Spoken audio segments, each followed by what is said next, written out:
Greetings and welcome to the Dividing Line. My name is James White. We have a lot to get to today, and so we're going to dive right into it. My apologies for us not being able to do the program yesterday. That's when we announced we were going to do it.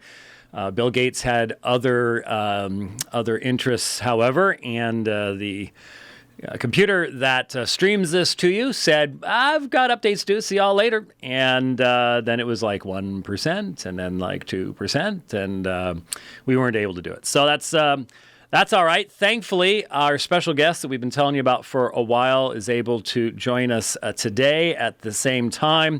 And so we are joined there from Inverness, Scotland, by Dr. Nick Needham. Dr. Needham, I guess it's good afternoon for you, yes? It's 5 o'clock in the afternoon. 5 o'clock in the afternoon, and you are at the college. Tell us a little bit about the college. How long have you been there? Where is it located? Let people know sort of where you're coming from. Right. This is the Highland Theological College, which is a confessional college based on the Westminster Confession of Faith, but with liberty of conscience for Baptists on all those naughty bits in the Westminster Confession that we don't believe in. We're located just outside of Inverness in a place called Dingwall. It's about 12 miles out of Inverness. And the college was founded back in 1994. I've been teaching here since 1999. For 5 years, I was a full-time tutor here, teaching all the church history modules. But then in 2004, my own church decided to set me aside as their full-time preaching elder, which I am still at the moment. That's in Inverness Reformed Baptist Church. So I'm now part-time at the college, but I do still teach most of the church history modules here.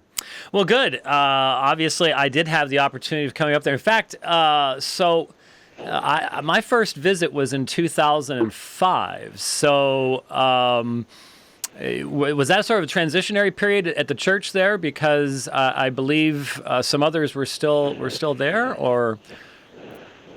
That must have been a year after I was inducted as the pastor. Yes. So I was still getting used to it. Yeah. I still am getting used to it. Well, that is a lifelong process. And I do have a picture that Roger Brazier took of me next to the lake, and I'm pointing at Nessie. And so you can't really make her out real well, but I tried to get some money off that picture, but I guess there's a lot of those. Do you ever get asked when people figure out the connection between the school and where it is about that particular subject? Not very often, and I'm an agnostic, I suppose, myself on the existence of the monster. It seems scientifically very unlikely there is anything, but on the other hand, you've got all these strange, credible eyewitness testimonies, so I'm not quite sure what to make of it. I've never seen it myself. Well, there you go. I do have to tell a story. I don't know if you remember this, but I think the second time I came up there, I even took the time to do some research, and I bought a tartan tie, the official Inverness tartan. And All right. when I wore it, I asked some folks after the service, and they all just sort of looked at me and said, nobody up here really cares about that stuff. Is that sort of how it is, unfortunately? About tartans and ties? Yes. People in the more conservative churches here do care very much about ties. And I was rebuked once because I turned up without wearing one. It was in my pocket and I hadn't put it on yet. As for the tartan side of things, I think that's probably more an American preoccupation, to be honest, rather than a Scottish one. Yeah. I'm sorry about that. Now, you're somewhat of a transplant yourself, aren't you? Indeed, I am English, not Scottish. I was born and brought up in London, and I first came up to Scotland way back in, I don't even like to say how long ago it was. A very long time ago, I came up to Edinburgh University, where I studied theology. That's where I did what we used to call the BD, the Bachelor of Divinity, which doesn't exist anymore. It's just a BA in these days.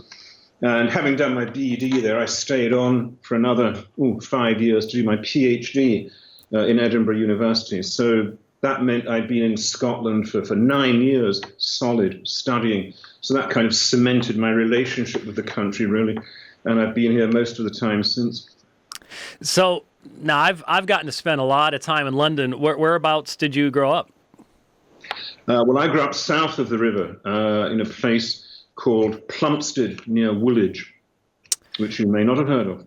Haven't been there, even though the church that I last spoke in was quote unquote south of the river as well. But just such an incredible city. Do you get to get back there once in a while, or are you stuck up in the cold?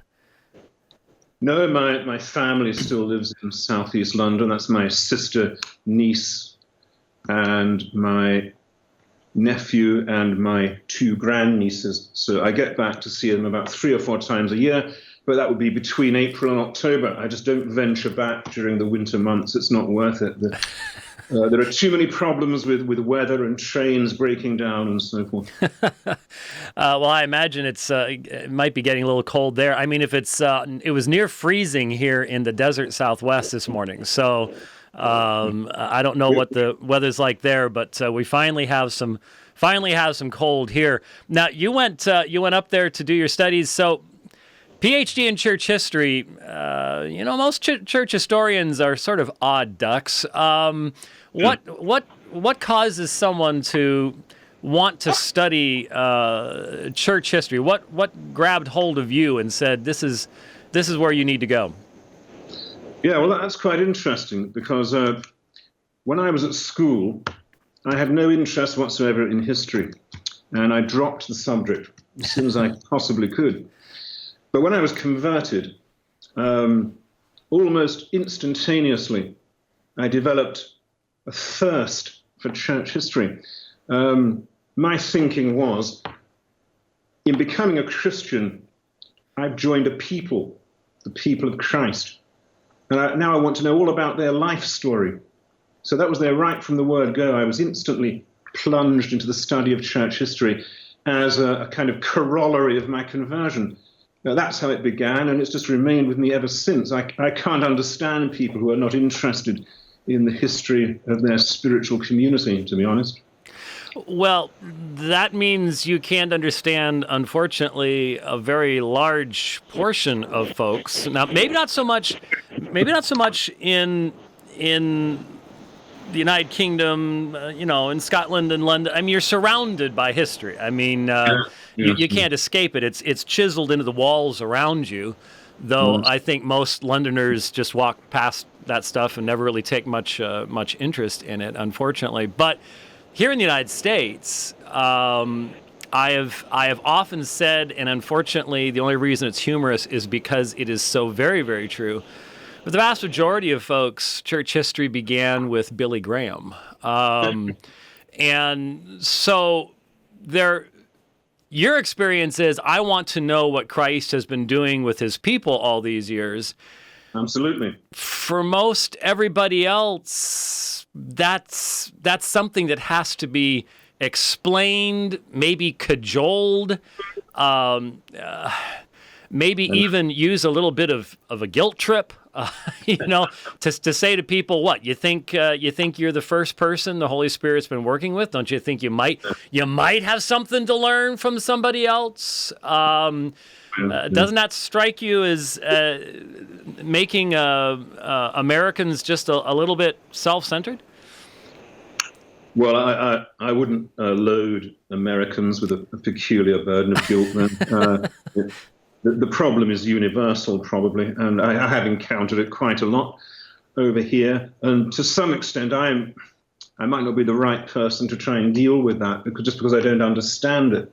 It doesn't resonate with me at all, that kind of ahistoricism.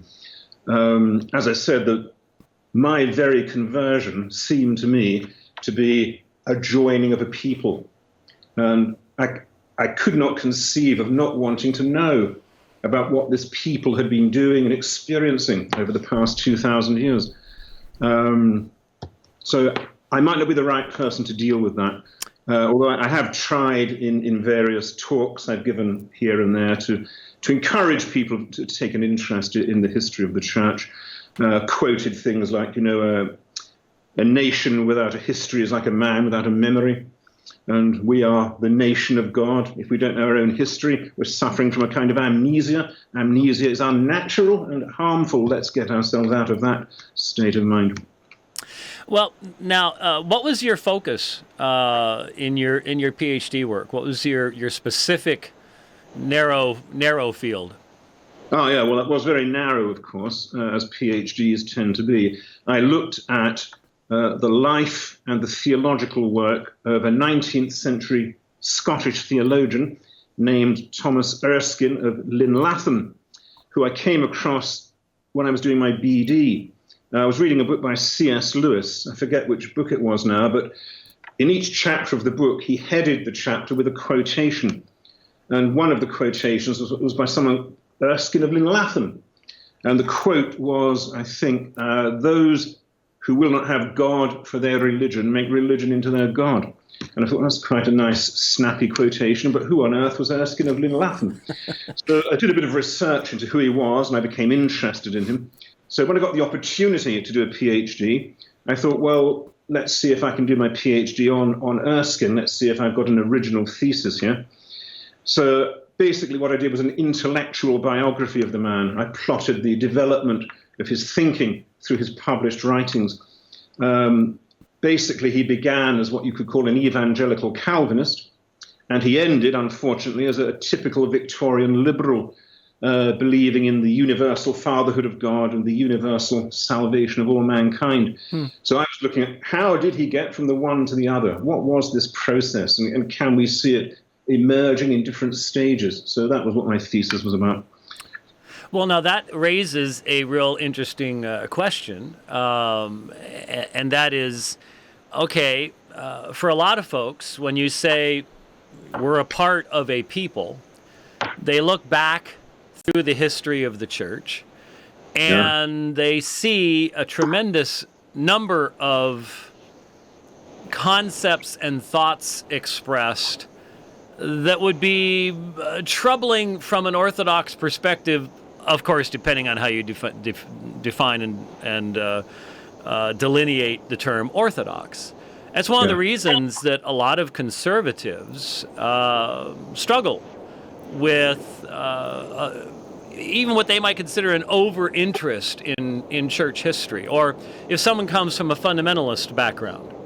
One of the reasons that church history is primarily ignored within fundamentalism is you encounter way too many people that didn't look like us and act like us and believe like us and worship like us and dress like us and talk like us. So how did you deal with that? I mean, was your well, first of all, what kind of when you were converted, what kind of a church were you a part of? Same type of church you're an elder in a Reformed Baptist church, right? Yes. No, I began as an Anglican. Okay. I worshipped in my local Church of England parish church for several years, where the curate, that's the kind of second in command under the vicar, was an evangelical. I'm not quite sure, to be honest, what the vicar was. He was a believing man, but I'm not quite sure how you would describe him theologically. But the curate, who was evangelical, ran the youth group.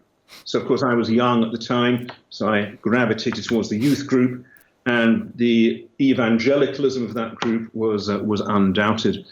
It was only a few years after that I began to drift away, after I discovered Reformed theology, of which not much was in evidence at this particular church. And so that set me off on a quest for a church where I would feel more spiritually at home. And that ended me up in a Reformed Baptist church.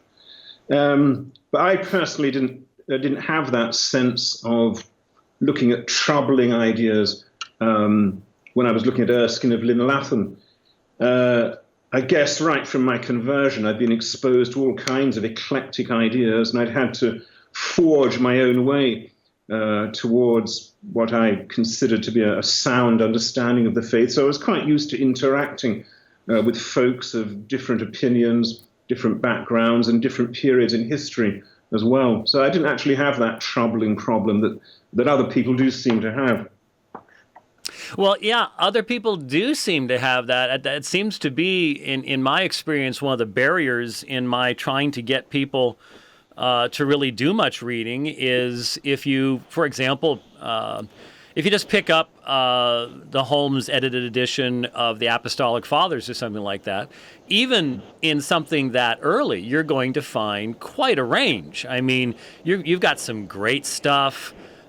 You've got, I mean, I love reading Ignatius, and there's just some incredibly deep theology there. And I mean, his references to the deity of Christ, and I love that. I love that text where you have the Father, the Son, the Spirit. The Spirit is the engine, raising up the cross, and all this kind of stuff. But then there's some other stuff that, let's just be honest, isn't all, isn't exactly going to thrill us with its depth or even its orthodoxy from our perspective. That seems to be really problematic for people. You're saying that was not something. Was it just simply your upbringing? Was it just simply the Anglican middle road type thing? What is it that gave you the ability to filter and to go, hey, we live in a fallen world. There's going to be people who have different opinions. A lot of people over here, once they're exposed to that, just go, nobody really knows what the truth is. Look at all these people, all these different opinions they had. Let's just simply, not worry about it anymore. That's sort of where they go. You didn't do that. Was it the context that kept you from doing that, or what? Difficult question, but I think if I try to answer it with as much memory of my early Christian life as I can muster, and my memory is becoming increasingly fallible, but at around about the same time, very soon after my conversion, and by the way, the chief influence in the process of my conversion was C.S. Lewis. His writings were what convinced me of the intellectual truth of Christianity, coming from basically a background of atheism and agnosticism. So under God, I know an awful lot to C.S. Lewis. But quite soon after my conversion, I discovered, around about the same time, maybe not exactly the same time, I discovered, firstly, Bettenson's 2 volumes, the early Christian fathers and the later Christian fathers. I'm sure you know those. Collections from the writings of all the major fathers, father by father, and within each father, he arranges it like a systematic theology. So it's topical, what this particular father taught about God, the Trinity, creation, the fall, redemption, the church and sacraments, the last things, and so on. Now, as far as I can recollect, I devoured those 2 volumes and found them almost immeasurably helpful in my understanding of the basics of the faith, particularly the Trinity and the Incarnation. So right from almost the word go, I would say I owed a lot to the teaching of the early church fathers. But around about the same time, I also discovered the Reformation. And I can't remember now how that happened, but I discovered in particular the 2 great giants of the Reformation, Luther and Calvin. I remember reading Calvin's Institutes. I remember reading Luther on the bondage of the will. So those 2 foci became quite important for me, the fathers and the reformers. And of course, the fathers are not necessarily identical with what the reformers are saying, and Luther isn't necessarily identical with what Calvin is saying. So from that very early point in my Christian life, I had these 3 elements overlapping in my thinking: patristic theology, Lutheran theology, and Reformed theology. So maybe that was what enabled me to have an attitude of sifting and filtering and thinking things out for myself, rather than just having some monolithic outlook sort of imposed on me. So maybe that was it. Well, it would seem to someone like myself didn't have that kind of a background, and so it's something that I had to develop. Again, studying church history is going to force you to recognize that people have not always looked like me and thought exactly like me and spoken exactly like me, et cetera, et cetera. So thank goodness, eh? Very much so, yes. Yes, well, they didn't have koojies back in the early church, so that was definitely a. Rich just yelled something from the other room, and I'm not really sure what it was, but I'm not going to worry about that. He's just trying to distract me. So, but the idea being though that I've been talking a lot recently about what are foundational and definitional things over against adiaphora, things that do not define.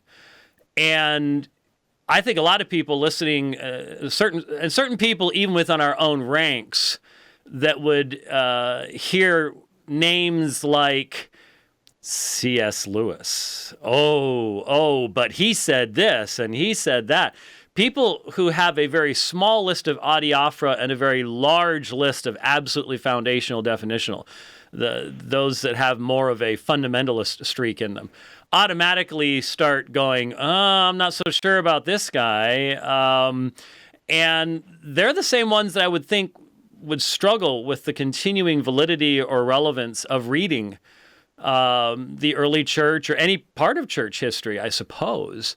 Somehow you avoided the twin terrors of either going into a form of fundamentalism that would cause you to reject everyone in the ancient church that didn't look exactly like you, and then the other side being, well, there can't be any one truth. I mean, because if you're an elder in a Reformed Baptist church, there's a confession of faith. It's a pretty,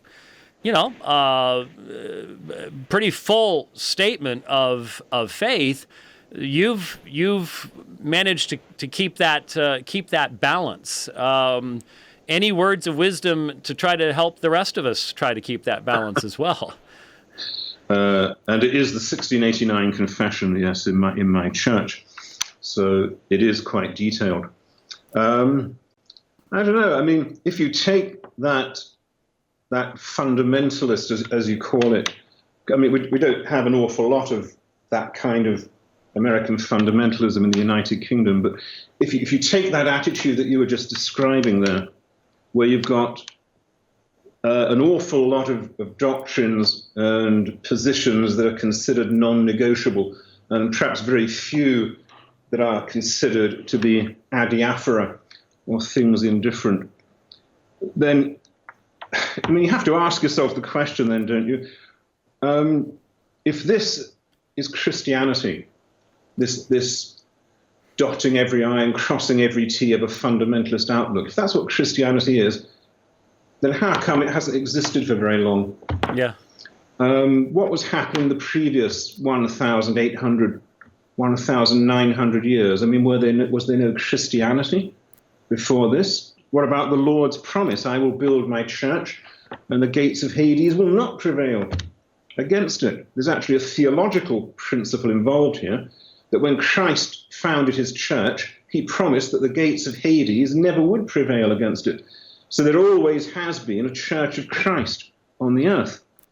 And if that's the case, it becomes us to discern it, to see where it was and what it was doing, and how things that have been said and done in the past have unavoidably shaped the present, because we can't escape from that legacy.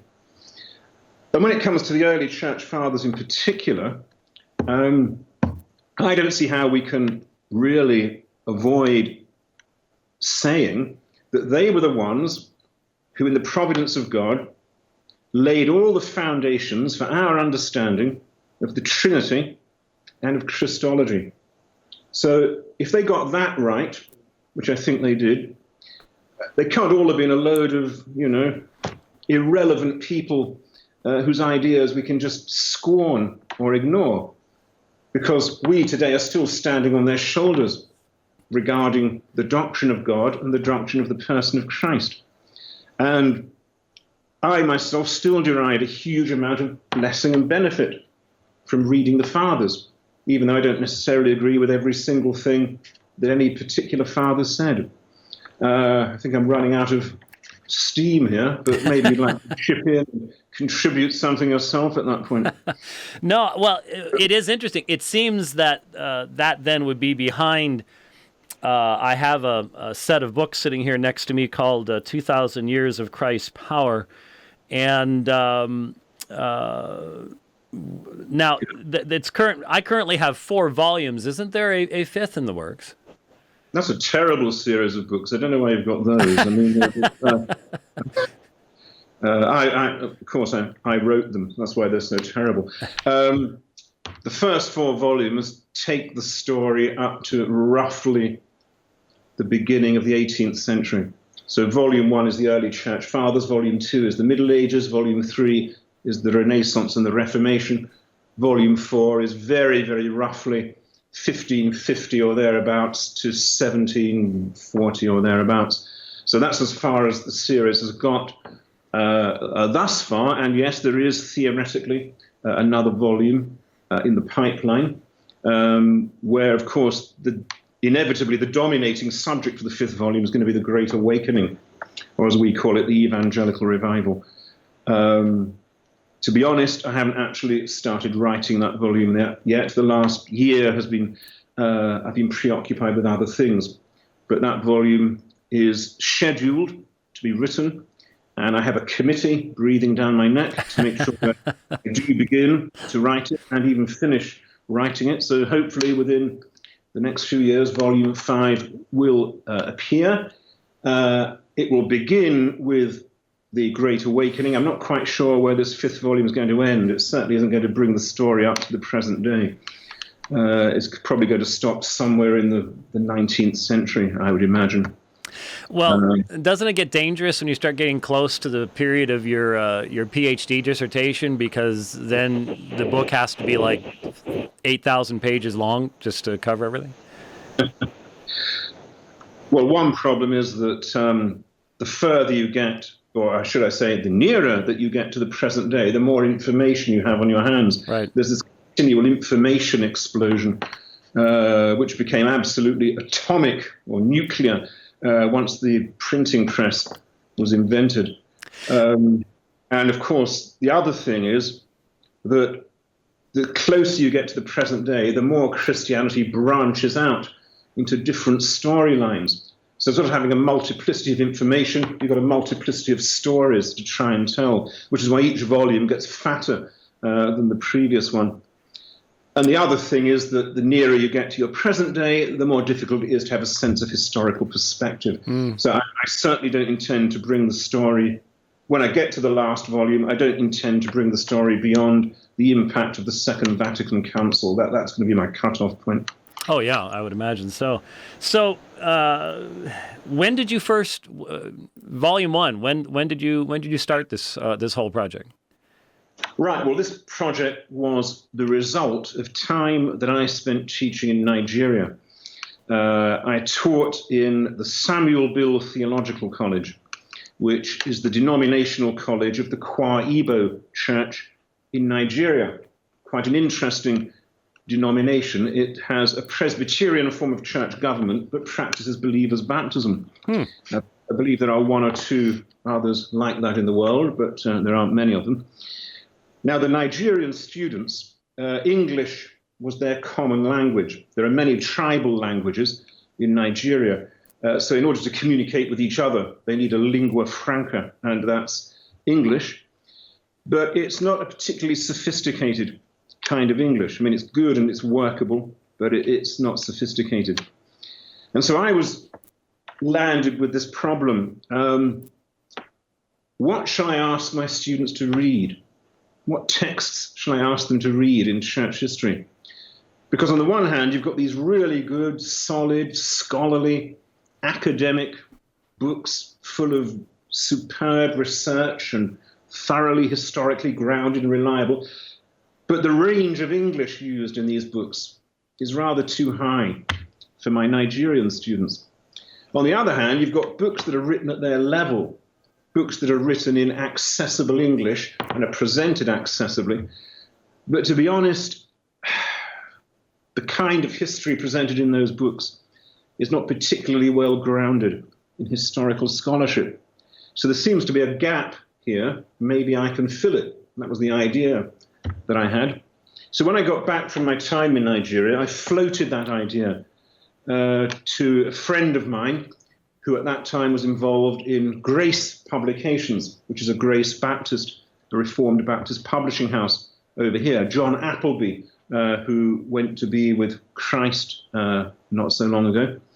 I said, look, I've got this idea, a church history series, which is well researched historically, which is academically credible, but it's pitched at a level that the average person in the pew should be able to understand, as long as they're ready to sit down and read it as a piece of hard work. Do you have any ideas who might be prepared to publish a work like this? Because, I mean, I don't know the publishing world. You're involved in the publishing world. Do you have any suggestions? So John Appleby said, yes, we'll publish it. So that set me off. And within a few years, I'd written volume 1 on the early church fathers.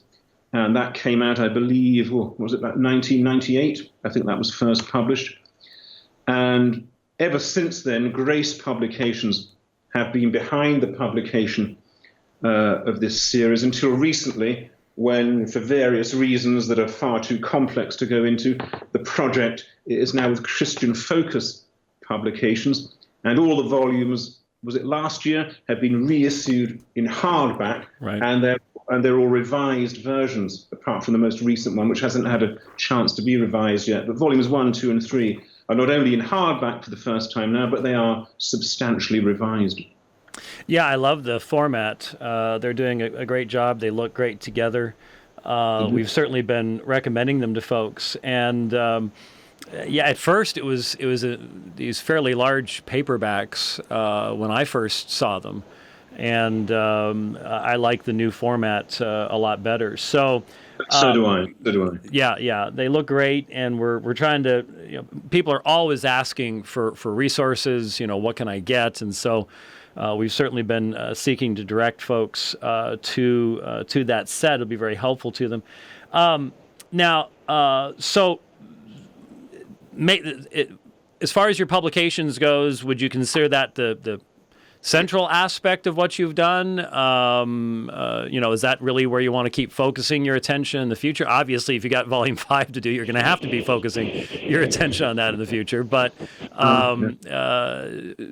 was that something you had planned, or just sort of jumped out at you because you saw a need? It was the inspiration provided by that experience in Nigeria.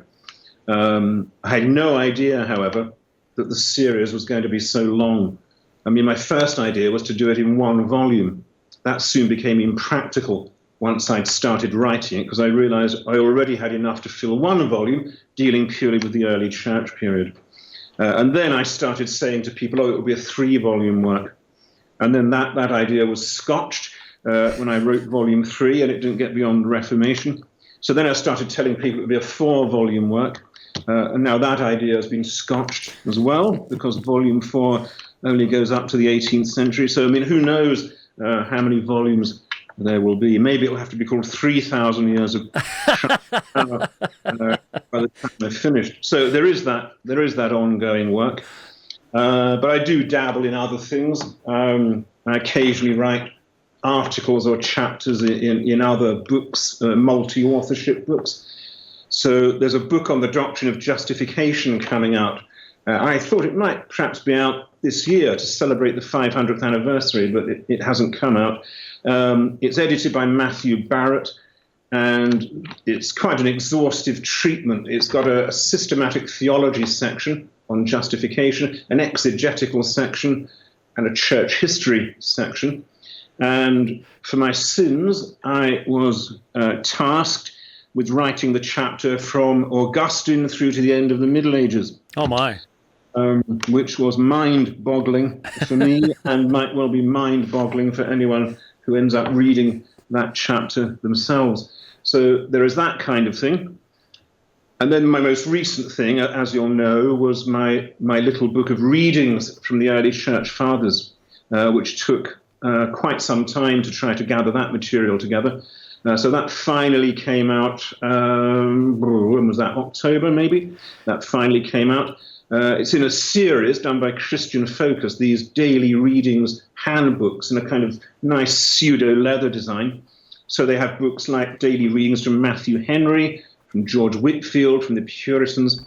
So they approached me and said, how about doing one on the early church fathers? So, I mean, obviously I jumped at that because it's a kind of a dream come true, really, for me, given my appreciation of so much of what the fathers said and achieved. So there I've got each month is given over to one specific father. So I chose my 12 favorites.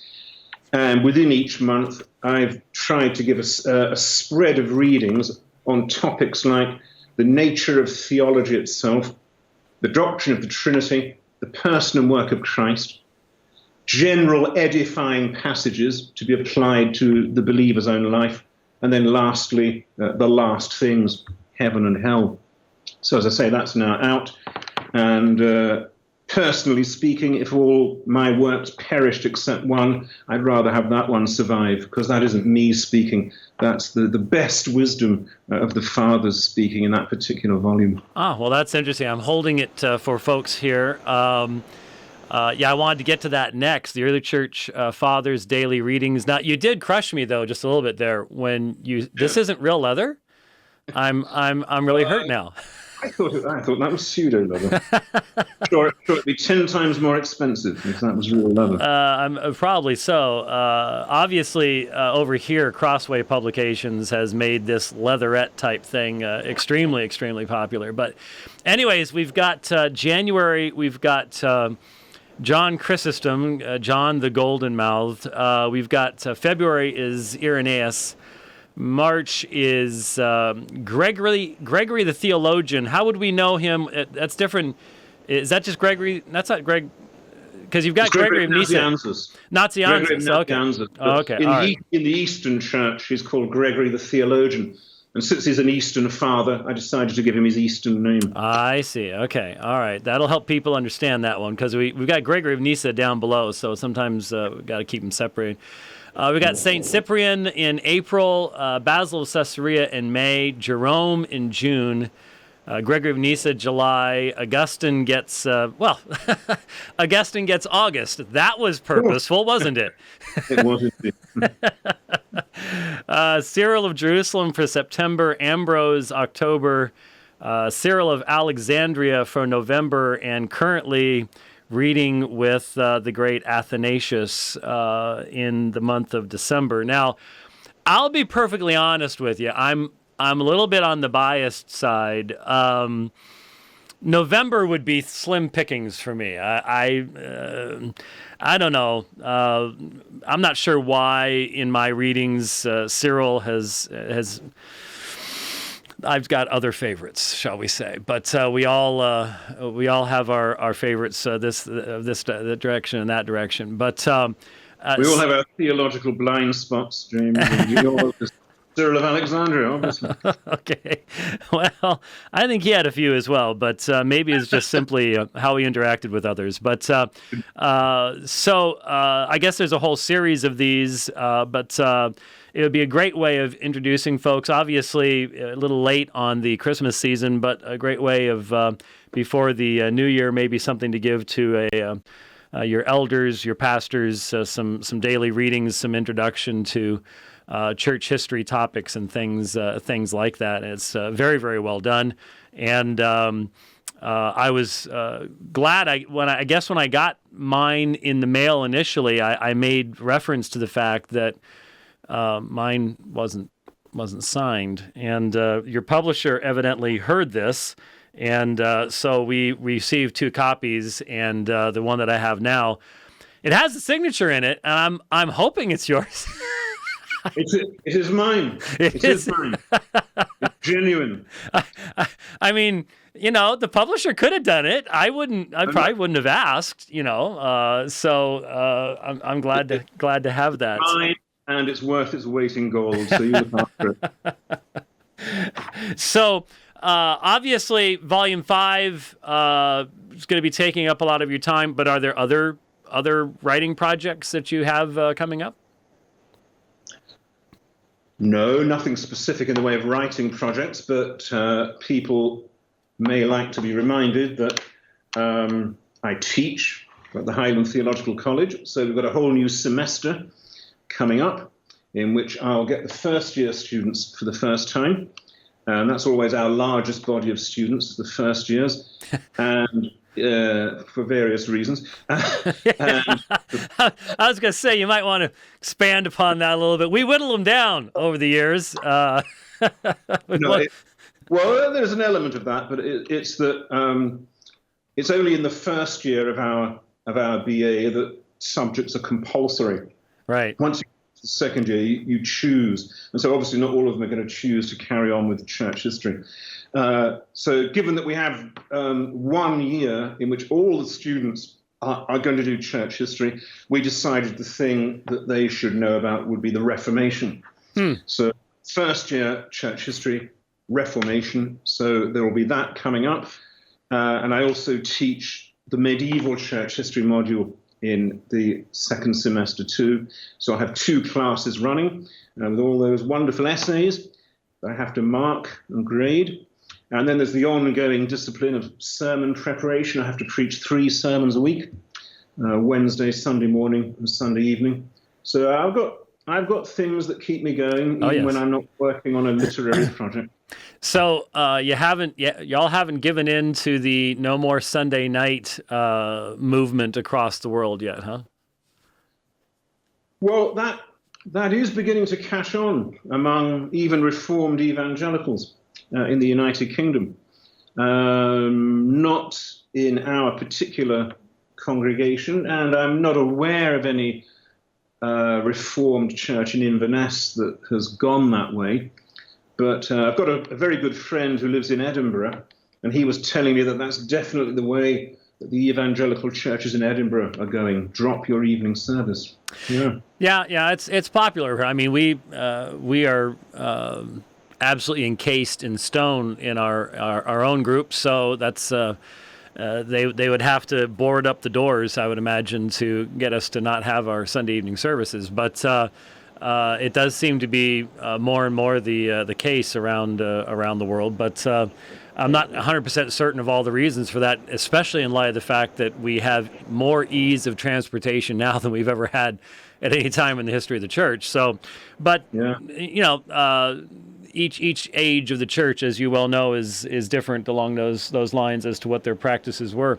So, well, I remember when I was doing my PhD on Thomas Erskine, he spent a good number of years doing the continental tour, as people were wont to do back in the 19th century. And one of the things that he remarks on in his letters is that continental Protestants, can you believe it, don't have an evening service on Sunday. So maybe it was a peculiarly British and American thing. I'm not sure. That's possible, yeah. I've never looked into it. I must admit, the practices of, well, you said you're going to, now what I did find interesting, you said you're going to be teaching both Reformation and medieval. It seems to me that if you just jump into the Reformation period, when I was, we had a tour in Germany back in late September.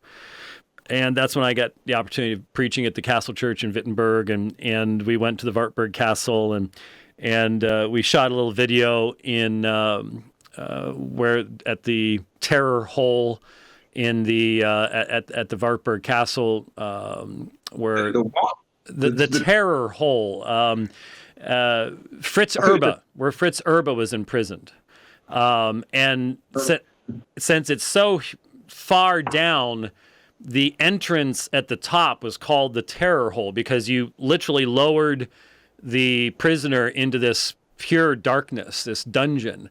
And so they would experience terror as they went down through that hole into that darkness, because there are no windows in that tower. It's just an amazing thing to consider. Living down there, especially the fact that he survived for 7 years, is astounding. Story by Edgar Allan Poe, really, doesn't it? Yeah, in some ways. Well, and then to think the fact that they brought Lutheran ministers in to attempt to convert him from up at that hole. I'm not really sure. When you think about it, I know what they're trying to do. I mean, and that that's your only way out. You're not going to get out any other way. But at the same time, if you're really trying to convert someone by actually convincing them the truthfulness of what you're saying. That's a rather strange thing to think about. But be it as it may, we shot a video up there in that little teeny tiny room that surrounds that hole. They've got a light down in the actual dungeon, so you can just see how amazingly far down it is. It's I was just really struck by the nexus of that room. Oh goodness, sorry about that. It's the computer's it's the church, school's keyboard, anyways, right? It is. It's not mine. But I don't mind what happens to it. As long as it doesn't explode in my face, I'm quite happy. Okay, sorry about that. I was just struck when I was there by how close that dungeon was to Luther's room where he translated the Bible while hiding from imperial forces, and just how close in time they were, and yet the role of sacralism, state church.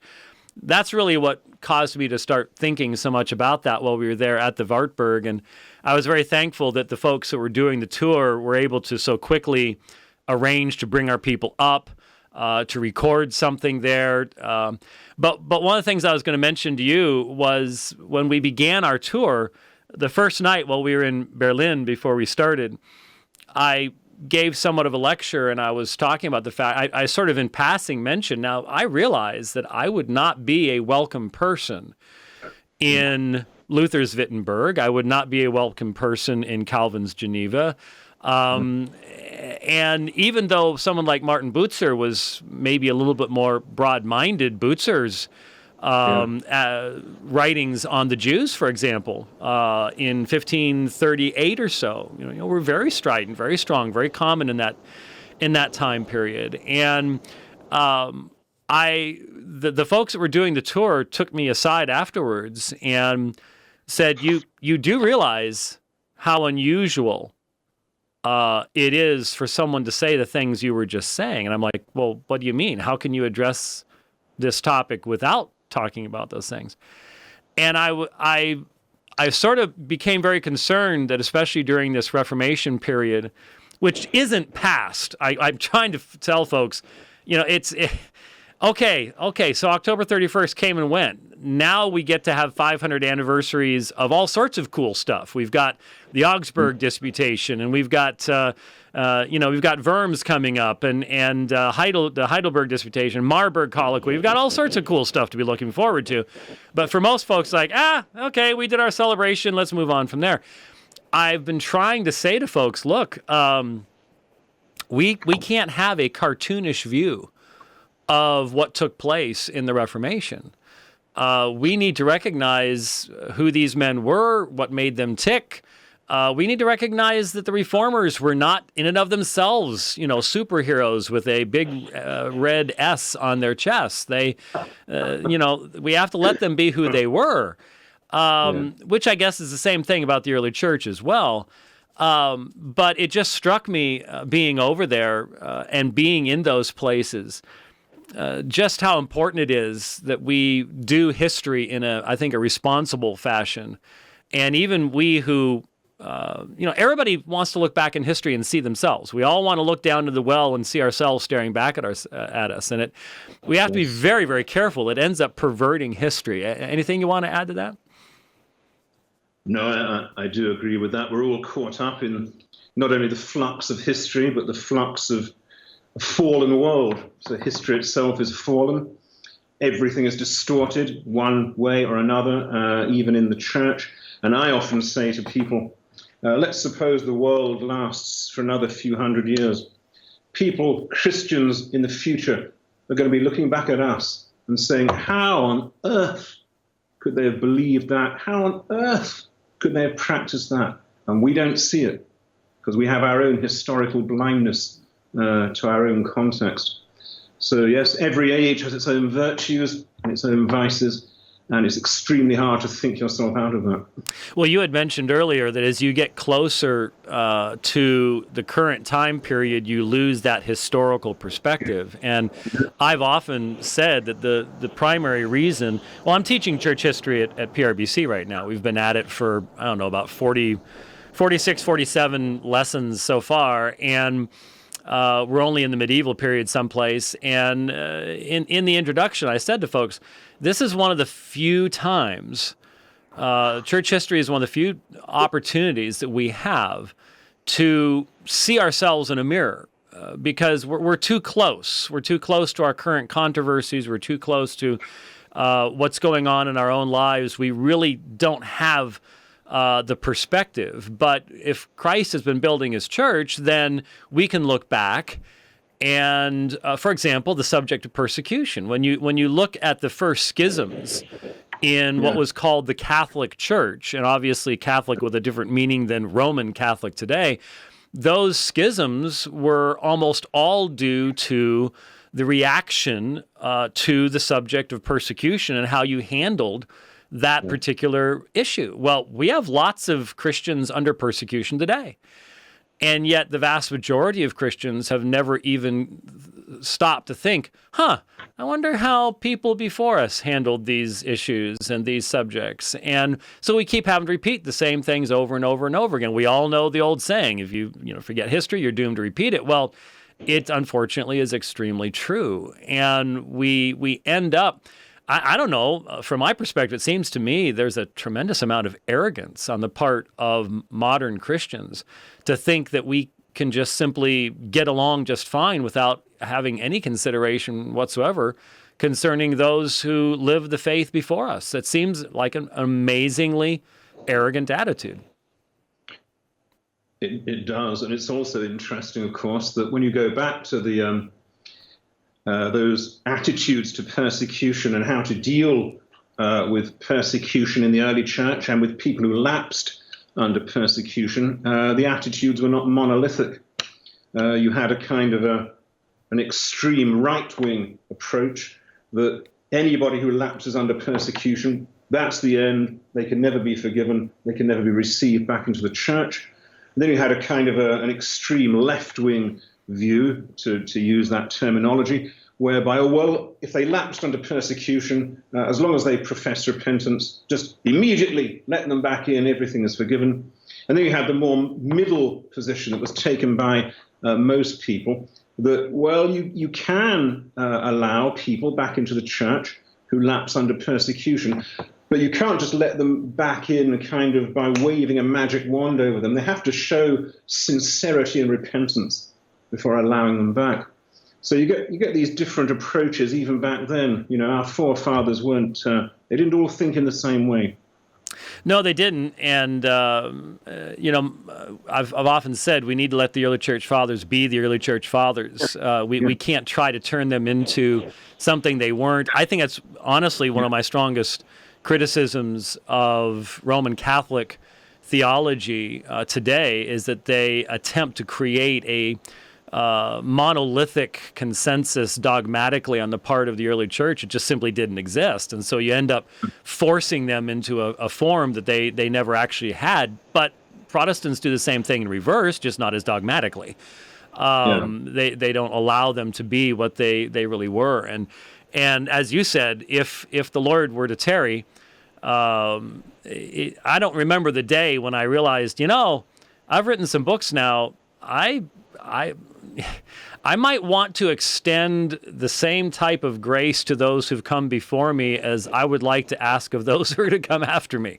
When you actually start seeing yourself in the flow of history, it completely changes the perspective you have as to how you're to treat others. But that's where eschatology comes in, because it does seem to me that there are certain eschatological perspectives that diminish any type of desire to actually place yourself in church history. If you're the last generation, hey, why polish brass on a sinking ship,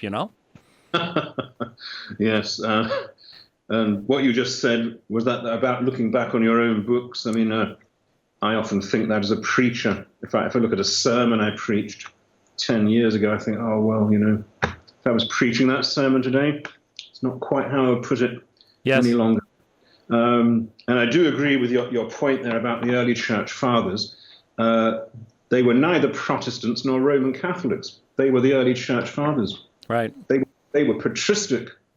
And it's not right, I think, to try to mold them according to some modern preconception, foist an identity on them that's actually alien to them. We have to listen to them for what they were, I agree. Well, and then you have to carry that into the modern context as well, and that's where you get into trouble with the fundamentalist type mindset that says, anybody that doesn't look like me who's alive, I can go ahead and get rid of them and kick them out of the kingdom, and it causes all sorts of problems.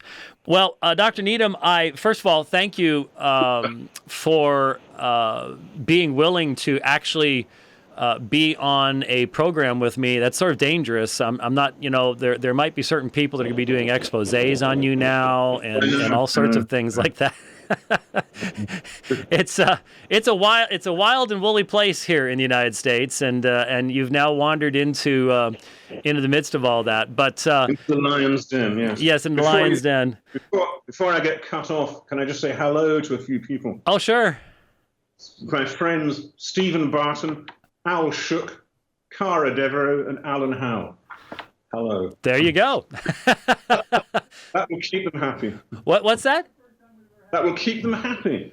Oh no, Rich was yelling through the window at me, so I was trying to figure out what it was he was saying. But the invisible, inaudible Rich, yes. Yes, sort of like in the Peanuts cartoons, the teacher. That's Rich over there. So, but for those who are still wondering, once again, the Early Church Fathers, edited by Nick Needham in daily readings. That's available. You can find that online, and of course. 2,000 Years of Christ's Power, the first 4 volumes. You might want to pray for Dr. Needham's zeal to press forward to accomplish volume 5 as quickly as possible, so that we all can get to read that as well. So, Dr. Needham, thank you very, very much for joining with us, and your friendship has been a great encouragement. I do want to get back up there. I would love to have the opportunity to be there once again. It's been quite some time, but I certainly know my way around the airports in London, so I should. Hey, I got myself all the way up there all alone once, so I can do it again. So we just need to find the time to do it, and it would be great to see you again. You're very welcome. Anytime. All right. Thank you very, very much for joining us. God bless you. God bless. All right, thank you. Okay, folks, there was Dr. Nick Needham, and I hope you found that discussion of church history to be interesting. What we're going to do to close out the program today is I had really what could only be described as a great Christmas present for myself just last evening. It's been a couple of months since I had what you might call a bucket list opportunity to preach from the high pulpit in the Castle Church in Wittenberg. And some of you have seen some of the pictures of that. But it was recorded in HD and or maybe even 4K now I think about it. But I only had a certain amount of time. It's not the normal length of a Reformed Baptist sermon. It's just under half an hour. But I tried to raise issues that would be very important today, given the context that I had the opportunity of speaking in. And so I would like to play for you at the end of the program here today. I mean, we're talking church history, and you don't get much more historical than this. I'd like to play for you the sermon from back in September from the Castle Church in Wittenberg, and I hope it'll be a blessing to you. And share it. It's on YouTube with others as well that might find it to be helpful to them as well. This is how we'll close out from Wittenberg, Germany. Words have gone forth from this pulpit in centuries past that completely changed Western civilization. And what made those words so powerful was their basis in Scripture. And so I believe it is appropriate for us to begin with a reading of Scripture. If you have a Bible or wish to turn on an electronic device, I'm going to be reading some verses from the book of Colossians, Paul's epistle to the church at Colossae, Colossians chapters 1 and 2, beginning in Colossians 1:13. For he rescued us from the domain of darkness and transferred us to the kingdom of his beloved Son, in whom we have redemption, the forgiveness of sins. He is the image of the invisible God, the firstborn of all creation. For by him all things were created, both in the heavens and on earth, visible and invisible, whether thrones or dominions or rulers or authorities, all things have been created through him and for him. He is before all things, and in him all things hold together. He is also head of the body, the church, and he is the beginning, the firstborn from the dead, so that he himself will come to have first place in everything. For it was the Father's good pleasure for all the fullness to dwell in him, and through him to reconcile all things to himself, having made peace through the blood of his cross. Through him, I say, whether things on earth or things in heaven. In the next chapter, the apostle referred to Jesus Christ in these words, resulting in a true knowledge of God's mystery, that is Christ himself. And then listen to these words, in whom are hidden all the treasures of wisdom and knowledge. And finally, later in chapter 2, see to it that no one takes you captive through philosophy and empty deception, according to the tradition of men, according to the elementary principles of the world, rather than according to Christ. For in him all the fullness of deity dwells in bodily form. We gather in this historic place to consider what happened long ago, but we also recognize in so doing that much has changed since the events that we memorialize as we consider Martin Luther and the events of his life. It's a different time, and we recognize it's a different world. But why? What specifically has changed? Let's think a little bit about what people were willing to give their lives to 500 years ago, and maybe this will shed some light upon what has changed in our own experience. Let's think about some of the events in Luther's life. We know about what happened when he is on the road and the summer storm blows in quickly, the lightning strike nearby, and the oath that flowed naturally from a miner's son's mouth, Saint Anne, help me, and I will become a monk. This was not a considered opinion on his part. But you see, he followed through with the oath that he made because in that day people believed that the words they spoke had transcendent meaning. They lived in a world that had transcendent meaning. They believed they themselves had transcendent meaning. And therefore, when you say you're going to do something, you do it. A little bit later, when Luther offers his first Mass, when he officiates at that first Mass, he is taken back by the awesomeness of what it is he is being asked to do, because in his faith at that time, he believes he's actually handling the body and blood of Christ, and already he recognizes his own unworthiness to do anything like that. Who am I to handle the body and blood of Christ? And so he is fearful. He's not like many of his day that simply ignored the great power that was allegedly his. He is concerned about his own sin, and he's concerned that what he's been taught is actually true. He wasn't told to just simply psychologize away his own fears. He recognized that if what he believed was true, there was reason for fear. We have heard about Luther's fear of God's judgment. We have heard of the time that he spent in the confessional, and we have understood that how could a monk need to spend an hour, 2 hours, up to 6 hours in a confessional? Here was a person under tremendous conviction. and yet he was not finding peace in the sacramental system of his day. He did eventually find peace, and where did he find it? He didn't find it in abandoning truth. He found it in embracing a truth that had become covered over.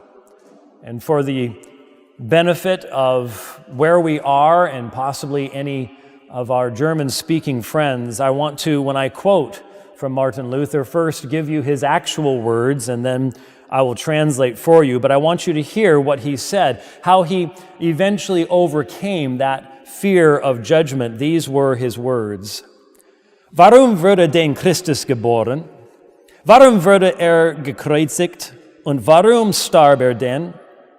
Warum wurde mein Hohepriester, der mich liebte und sich selbst als unschätzbares Opferlamm hingab? Warum tat denn dies alles? Es war doch alles umsonst, wenn der Grund für die Rechtfertigung wirklich darin liegt, wie die Sophisten sagen, dass ich im Gesetz oder in mir Gerechtigkeit finde, außerhalb der Gnade und außerhalb Christi. Which means, did Christ die or did he not die? Was his death worthwhile or was it not? If his death was worthwhile, it follows that righteousness does not come by the law. Why was Christ born anyway? Why was he crucified? Why did he suffer? Why did he love me and give himself for me?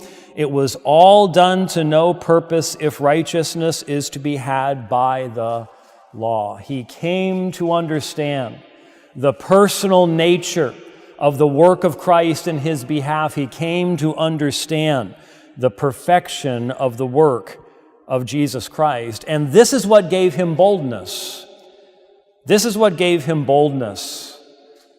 It was not in this place, but in another place where he stood before the Holy Roman Emperor, Charles V.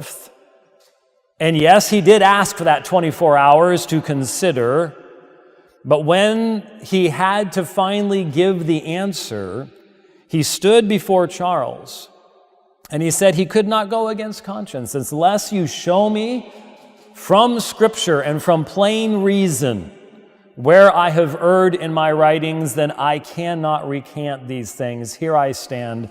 I can do no other. What would cause a man to stand in a situation? He knew the danger he was in. He knew about Jan Hus. He knew that Jan Hus had been given the imperial safe conduct only 100 years earlier. He knew that it was a very thin promise upon which he rested at that particular point in time. He knew that his life hung in the balance, and yet he said, I cannot recant. What causes a person to have that kind of confidence in the gospel of Jesus Christ? These are questions that Luther did answer over his life. I want to give you another quote from him in answer to this. He said, Die Lehre des Evangeliums nimmt den Menschen allen Ruhm, Weisheit, Gerechtigkeit und so weiter und teilt das alles allein dem Schöpfer zu, der aus nicht alles macht. Es ist viel sicherer, Gott so viel zuzuteilen als den Menschen. The gospel is true because it deprives men of all glory, wisdom, and righteousness, and turns over all honor to the Creator alone. It is safer to attribute too much glory unto God than unto man. Luther knew the temptations, and he had come to understand what would give him the boldness to even give his life for this message of grace and salvation that he experienced. But I want to ask you to go with me for a moment back to this very room just a little less than 500 years ago. Because right around the Christmas season, Christmas Eve, as I recall, while Luther was at the Wartburg, Andreas Karlstadt announced that he was going to allow those people in the congregation to partake of the supper in both kinds. Now, for many of us, that's a little bit confusing, but you need to understand that after the advent of the doctrine of transubstantiation, the cup had been withdrawn from the laity for the simple fact that, well, it was very difficult to protect it, and it was too easy to spill. And so people had only been able to partake of the bread. Only the priest partook of the cup. And so Karlstadt said, I'm going to do this. And so this room was filled with people. And the reports that are given to us is when it came time to distribute the elements, which would have taken place right down here. There was such a crush, such a rush to partake of both the bread and the cup that some people dropped the elements upon the floor. Other people in the congregation were absolutely scandalized by what was going on because not in any of their lives had anything like this happened. As far as people could remember all the way back, this was something new and revolutionary. Think about how different the world is today. In most of our churches, when we have the Lord's Supper, do we have people rushing the altar to partake? Or is it much more the reality that in most of our churches, the supper is an add-on, once in a while, barely thought about? What has changed? Think about what it would have looked like right here to have those people surging forward to partake of the elements of the Lord's Supper, so desirous to do so. What has changed? None of this makes any sense to us today. Let's be honest. As we think of the bravery, we think of the commitment of men and women who were willing to stand before kings and princes and say, no, I will not stay with the old ways. There is something that has even older than the old ways, and that's the original ways of the gospel. It's what we have right there in the window, right up there across from me, that we reckon that a man is justified not by works of the law, but by faith alone. And that message changed people. Have we stopped preaching that message today? Well, we must admit that in many contexts, we have. We must admit that many of those who consider themselves in some sense the children of Luther no longer have the passion or the beliefs of Luther when it comes to justification, righteousness, faith. But there are many of us who still preach that message. And I will confess, as I have traveled around the world, when I do seminars, when I do teaching on the subject of justification by faith, it does not cause men's hearts to stir the way that it did in this room 500 years ago. What's changed? Has the message changed? No, the message hasn't changed.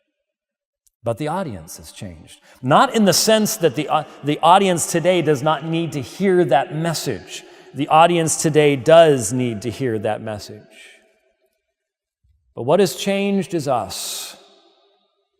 Because if you were thinking with me as I mentioned those incidents in Luther's life, possibly, maybe, it crossed your mind, man, he was really radical.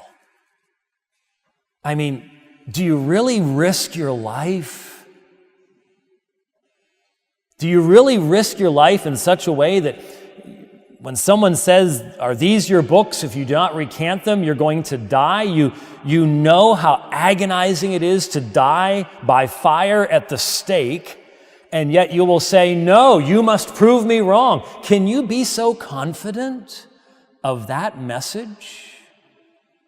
For many of us, we look at what the reformers were willing to risk. We even look at what some of the Anabaptists were willing to go through at the hands even of the reformers. And what we are told by thinking about what happened in the past is that something has changed about how mankind looks at the world and what is really worthwhile. And evidently, we have become very self-centered. We have become very focused upon ourselves. We have become very focused upon our happiness, our fulfillment. And as a result, have we become more happy, more fulfilled?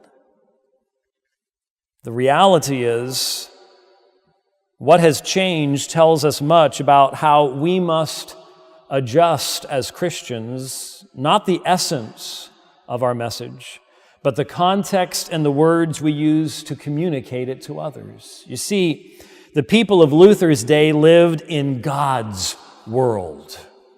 Look around you right now. Do you notice something about the architecture? I'm looking down upon you, and you're looking up. You can't help but look up. Even if you weren't looking at me, even if you didn't want to see the source of the voice, by the very nature of the building, your eyes are drawn upward to something greater than yourself. By the very structure of the building, you are being told that you are a part of something so much bigger and so much greater, and something, because of the nature of the building, that's going to continue to be important even after you are gone. So much of today's world is focused upon a worldview where once you're gone, nothing else matters. We don't have to worry about passing something on to the next generation. We don't have to worry about what the world's going to be like in the next generation. It's all about me and my fulfillment. People that back then did not think that way. They lived in God's world. They lived in a created, ordered, meaningful world where man not only had a purpose, but had a creator and a judge. You hear those words? God's world, a created world, an ordered world, a meaningful world, which meant that you could live in that world, and that meant that you had meaning. Not just as an individual, but as you related to others and as you were related to eternity itself. This life wasn't going to be all there was. There was much more, so much more. How that changes mankind. To recognize you have a creator. Luther understood that. He understood that someday he would stand before him, and so he needed to have a relationship with that creator that was going to allow him to face death, not with confidence in himself, because he knew that would never avail. He knew God was holy, so what kind of confidence could a person have before a holy God? Only an alien righteousness could avail. And that was the righteousness provided in and through Jesus Christ. He knew that there would be that judge, and so we needed to have something outside of ourselves. Truths in that day had meaning. Meaning worth loving and dying for. I'd like to suggest to you a world that does not have truths that are worth loving and dying for is not much of a world to live in. And yet, the worldview that has now been adopted by the vast majority of Western culture is a world that tells us there is no transcendent meaning, there is no objective truth, there are no truths worth loving, and therefore there are no truths worth dying for. And so that's why I began with the text that I read in your hearing just a few moments ago. You would think, standing in this pulpit, you would speak of justification, righteousness. You'd preach from Romans, you'd preach from Galatians. All those words, all those books of revelation from God, vitally important today. We must understand what it means to be made right before God, but there's a problem. You see, the only people who are ready to hear about righteousness from God are people who believe that there is a God that is going to demand righteousness of them. That's what's changed. That's why we don't have people filling these pews, pushing in here to hear God's truth. when you've been robbed of the true reality that God has revealed His truth, then you are left with the crumbs of secular humanism. You are left with the crumbs of a man-centered world that cannot possibly satisfy anyone. And so you see, I began with Colossians 1 and 2. Because while we must continue to stand firm for the doctrine of justification, the truths that were written down for us in inspired Scripture nearly 2,000 years ago, because we know man is always going to try to find a way to insert himself into the work of salvation, we must stand firm on those things, but we must realize that those words will fall upon deaf ears. Because you see, there was a preparation to the gospel that was natural in the days of Luther and what happened in here that is no longer a part of what the people around us are raised with and understand. I was thinking about the fact that shortly after, Luther was buried right here. His old nemesis, Charles V, stood in this very room.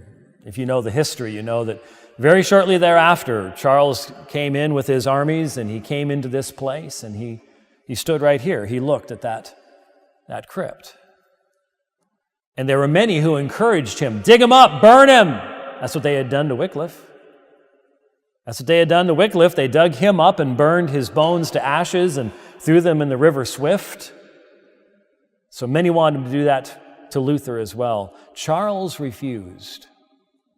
And we're not exactly sure why. I theorize that Charles saw in that man who stood before him so many years earlier someone who had true faith, someone who had touched something that he could not conceive or understand, because Charles was primarily a politician. And I think there was fear. I think there was fear in his heart of touching what might very well be the remains of a holy man and find himself standing before God, needing the message that Luther had so clearly proclaimed. But he stood right there. Oh, the temptation must have been great. But you see, even Charles was a man of the day. He knew that someday he would stand before his Creator and his Judge. The problem is today we speak to people around us who do not believe they have a Creator. If they don't have a Creator, there is no law that they have broken. If there is no law that they have broken, there will be no judgment for their sin. But it also means there is no transcendent meaning to their lives. And we see the result all around us in the brokenness and the emptiness. My friends, those words I read to you from Colossians chapter 1 are not just a theological discussion of the fact that Jesus Christ, the one we call Jesus Christ, is actually the eternal Creator. And He was eternally the divine second person of the Trinity, the condescension of God that He would come into His own creation. It is truly an astounding and amazing message. But you see, you must understand something. While we have to stand firm on that doctrine as well, for there are many who would deny these things today, what the Incarnation likewise tells us is that the men 500 years ago were right. They were right to love truth. They were right to be willing to die for truth. They were right to crowd into this room in the cold of that December, wanting to partake of the Lord's Supper in its fullness. They were right. How does the Incarnation prove they were right? Because Jesus doesn't enter into a make-believe world. He entered into this world. And the Incarnation demonstrates God's promises are true and God will fulfill His promises to His people. We are his creatures. You know how we know that? Our Creator has shown himself. He's shown himself.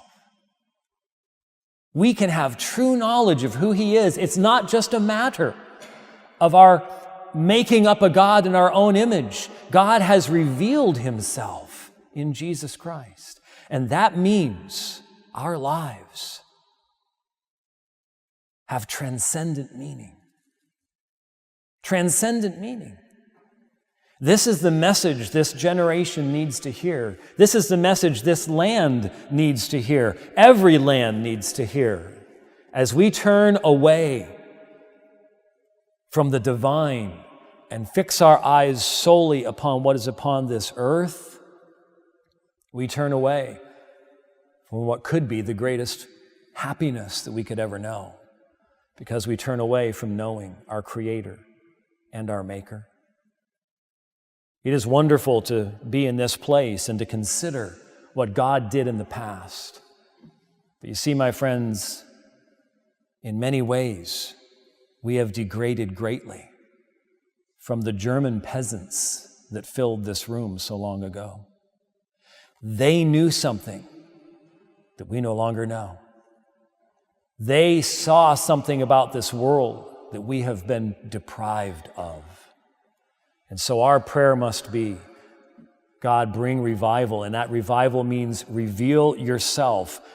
Reveal to the people of this land, first of all to your church, but to the people of this land, the fact that they are your creatures, that you are their creator, and that therefore they must have a relationship with you. And it must be a relationship that you have ordered, that you have ordained.